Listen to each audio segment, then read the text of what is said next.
Hi everyone, good morning. Today is Sunday, August 3.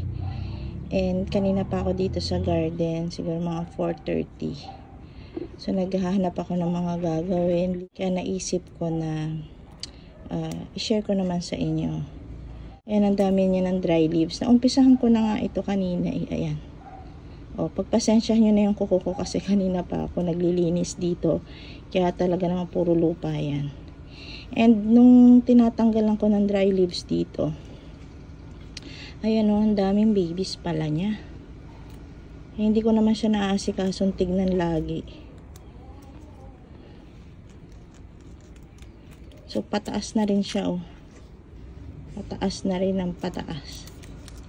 Kaya tanggalan natin ng dry leaves para naman mag-push yung mga babies. Tatakpan sila ng mga tuyong dahon eh. Ayan o.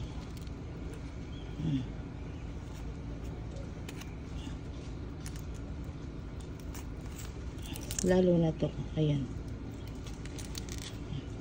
Ayan o. Ang daming baby sa loob.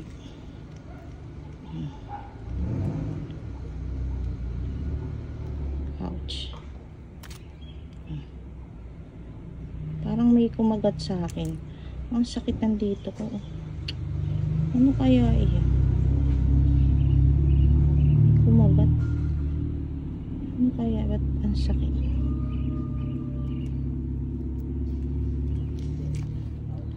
Tapos, ayan.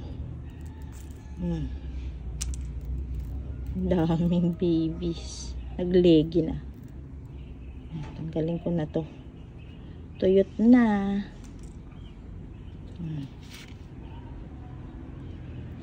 Ito yung flower stalk. Tsaka itong isa pa. Last na yata to. Meron pa.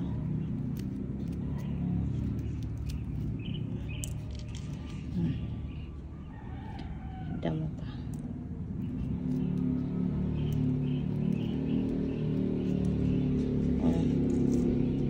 Luminis siya. Diba? Nakakatuwa, may mga babies na siya.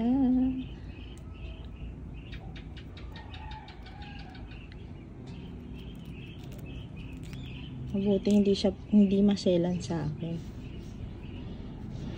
Hindi naman, ay, may nahulog dito.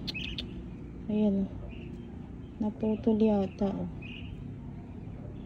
Ang cute, ang liit. Ang liit niya. Baon ko.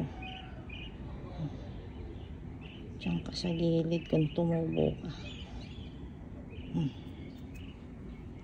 Ang cute. Maliit lang yung pat niya. Siguro ang size nito is medium. Hala, ano ba yun? Namamanhid ang aking thumb. Ang dumi, kanina pa ako nag-garden dito. Kaya yung kuko puro na lupa.